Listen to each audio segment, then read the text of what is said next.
कुछ स्नैक्स ऐसे होते हैं जो मौसम या मौके पर ही अच्छे लगते हैं।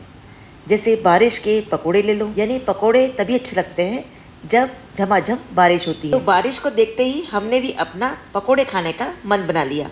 लेकिन बाहर तो देखिए, बारिश तो बंद हो चुकी है। कोई ना, पकोड़े तो खाने ही है, क्योंकि मन जो बना लिया है। लेकिन अब देखा, थोड़ा सामान भी नहीं है, तो फिर बाहर क्यारी किया जाए। पिछली बार पोई की कटिंग लगा दी थी, और ये देखिए कितनी जल्दी बढ़कर यह तैयार हो गई है और कितनी अच्छी तरह से फैल चुकी है। अब ज़रूरत के हिसाब से इसमें से पत्तियां लेकर अपने लिए काम में ले सकते हैं। कभी कभी ज़रूरत पड़ने पर इस तरह से भी चीज़ें काम में आ जाती हैं। उस दिन यूं ही मैंने थोड़ी सी कटिंग जो बचकर तैयार हो गई थी, उसको मैंने इसमें डाल दिया था और यह अच्छी तरह से फैल चुकी है। और ये देखिए कितनी सारी पत्तियाँ ज़रूरत के समय मुझे अचानक मिल गई।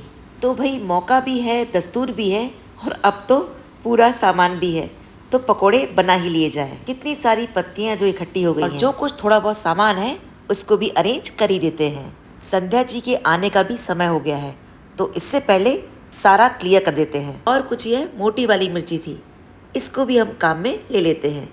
अच्छी तरह से वॉश करके पहले से तैयार कर देते हैं। सारे वेजिटेबल्स यदि पहले से वॉश करके तैयार कर देना तो काम हल्का हो जाता है और टाइम पर ड्राई भी हो जाते हैं। तो इनको अच्छी तरह से वॉश कर लेती हूँ, और जो भी एक्सेस पानी है इसको हम हटा देंगे। अब आप सोचते होंगे कि जब हेल्पर है तो आप क्या काम करती होंगी, और आप सारा काम कर लेती हैं तो हेल्पर क्या काम करती होगी। तो आप ही देखिए कि मेरा काम क्या है और हेल्पर कितना काम करती हैं। यानी हमारे बिना हेल्पर अधूरी और हेल्पर के बिना हम अधूरे। यानी उनकी हेल्प हम करते हैं और हमारी हेल्प वो करती हैं। तो भाई सारे वेजिटेबल्स अच्छी तरह से वॉश करके हमने एक स्ट्रेनर में रख दिए, और जो प्याज हमको उसमें डालनी थी उसको भी निकाल कर अलग कर लिया। अब जो भी सामान इसमें लगेगा उसकी आउटलाइन तो हमने पहले से ही तैयार कर दी है। जैसे कि ये सारे वेजिटेबल्स तैयार करके अलग रख दिया। अब जो पकोड़े बनाने हैं उनके लिए हम बेसन भी निकाल लेते हैं। तो 2 से 2.5 कप के करीब बेसन हमने निकालकर एक मिक्सिंग बोल में अलग रख दिया। थोड़ी सी अजवाइन भी हम इसमें ऐड करेंगे, तो इसको भी हाथों से हल्के से मैश करके इसमें हम ऐड कर देंगे। अजवाइन हमने ½ टीस्पून के करीब ले ली है और इसको इसमें ऐड कर दिया। 1/4 टीस्पून के करीब हल्दी पाउडर, टेस्ट के अकॉर्डिंग नमक और लाल मिर्च पाउडर ऐड करेंगे। अब भाई बारिश का मौसम है, आने में थोड़ी बहुत देर तो हो ही जाती है, तो चलो जितना हो सके उतना काम हम निपटा देते हैं। सभी को अच्छी तरह से मिक्स करके और ज़रूरत के हिसाब से पानी उसमें ऐड करके एक अच्छी सी कंसिस्टेंसी में एक बैटर तैयार करेंगे। अब याद आया कि हींग तो हमने ऐड करी ही नहीं थी, तो चलिए थोड़ी सी हींग भी इसमें ऐड कर देते हैं, जिसका फ्लेवर बेसन के साथ बहुत ही अच्छा आता है। कंसिस्टेंसी थोड़ी सी थिक थी, तो थोड़ा सा पानी और ऐड करेंगे और अच्छी तरह से इसको मिक्स कर लेंगे, और कुछ देर के लिए इसको हम कवर करके रेस्ट पर रख देंगे। अब इसके लिए हम एक चटपटी सी खट्टी सी चटनी तैयार करते हैं। इसके लिए थोड़ी सी इमली के साथ खड़ी हुई लाल मिर्च और टमाटर ऐड करेंगे। 1 टेबलस्पून के करीब पानी ऐड करेंगे और लहसुन, अदरक और टेस्ट के अकॉर्डिंग नमक ऐड करेंगे, जिसे मैं दिखाना भूल गई थी। अब सभी चीज़ों को थोड़ा सोख होने के लिए कवर करके रेस्ट पर रख देते हैं। इतनी आउटलाइन तो मैंने तैयार कर दी, और ये देखिए संध्या जी भी आ गई। अब भाई यहाँ तक की हेल्प तो मैंने इनकी कर दी, अब आगे की मेरी हेल्प ये करेंगी। तो आ गया भाई हमारा हेलीकॉप्टर जो है लैंड हो गया है। अब जो है 1 घंटे का काम आधे घंटे में और आधे घंटे का काम 15 मिनट में पूरा हो जाएगा। क्यों भाई, है ना? क्या करना है, समझ में आ गया ना? हाँ, ये सब हमने पहले से तैयारी करके रखी है। अब फटाफट इनको अच्छे अच्छे बारीक से काट दो।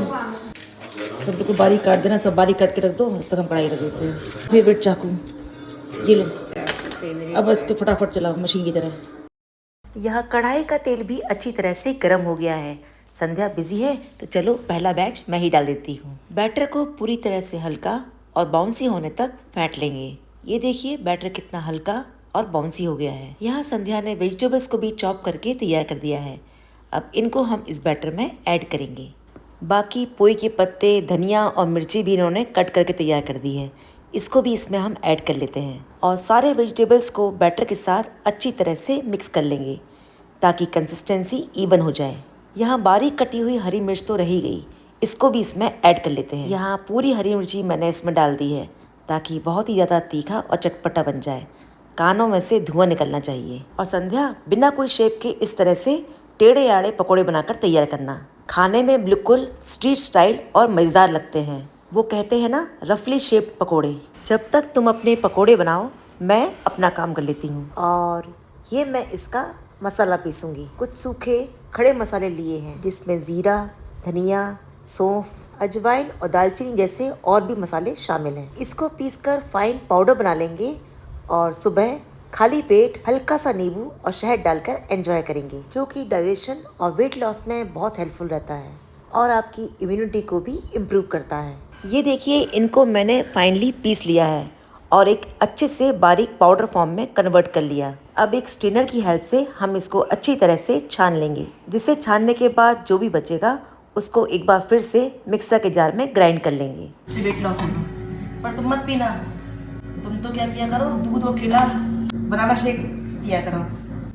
दूध और केला जो है उसका शेक बना लिया और बढ़िया उसको एंजॉय करो, क्योंकि तुमको तो अपना वेट बढ़ाना है, कोई घटाना नहीं। अब ये देखिए, सारे मसाले को हमने 2 बैचेस में अच्छे तरह से बारीक पाउडर बना लिया। अब हम इसको छानकर अलग रख लेंगे। इसको सबसे अच्छी तरह से पीने का तरीका यही है कि रात में आप इसको 1 टीस्पून के करीब पानी में सोक करने के लिए रख दें और मॉर्निंग में खाली पेट सबसे पहले उसको पूरी तरह से बॉईल करें और नींबू और शहद डालकर उसको चाय की तरह सिप सिप करके एंजॉय करें। यह बेसिकली वेट लॉस करने के साथ साथ डाइजेशन सिस्टम और इम्यूनिटी को इम्प्रूव करता है। और इस तरह से हम इसे पाउडर फॉर्म में बनाकर एयरटाइट कंटेनर में 6 महीने से 1 साल तक स्टोर करके रख सकते हैं। चलिए हम बताते हैं कि इसे हम कैसे तैयार करते हैं। 1 टीस्पून के करीब किसी खाली बर्तन में हम इसे ले लेंगे। फिर इसमें 1 से 2 ग्लास के करीब पानी इसमें ऐड करेंगे। इसको अब हम ओवरनाइट के लिए सोक करने के लिए रख देंगे। मॉर्निंग में अच्छी तरह से बॉईल करके थोड़ा सा नींबू और शहद डालकर इसे एंजॉय करेंगे, जिससे सारे मसालों का अर्क उस पानी में आ जाएगा और पानी बहुत ही ज़्यादा इफेक्टिव और अच्छा असर करेगा।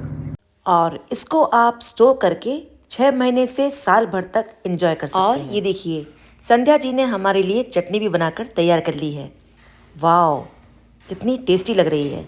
और हमारे पकोड़े भी गर्मा गर्म बनकर रेडी हो गए हैं। शुरुआत हमने कर दी थी और अब फिनिश संध्या जी करेंगी। इतने क्रिस्पी और गोल्डन कलर के पकोड़े बनकर तैयार हो गए हैं। अब चलिए फटाफट इनको गर्मा गर्म सर्व कर लेते हैं। बारिश नहीं हुई तो क्या हुआ, पकोड़े तो बन गए।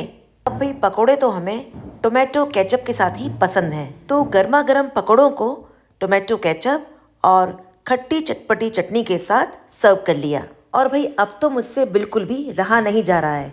गर्मा गर्म पकोड़े बिना किसी पहले तुम से पहले ही हमने उसे खाकर एंजॉय किया। एक बात तो है, गर्मा गर्म पकोड़ों में स्वाद में तो दम है, सचमुच 1 नंबर। और सचमुच मेहनत का फल मीठे के साथ चटपटा होता है।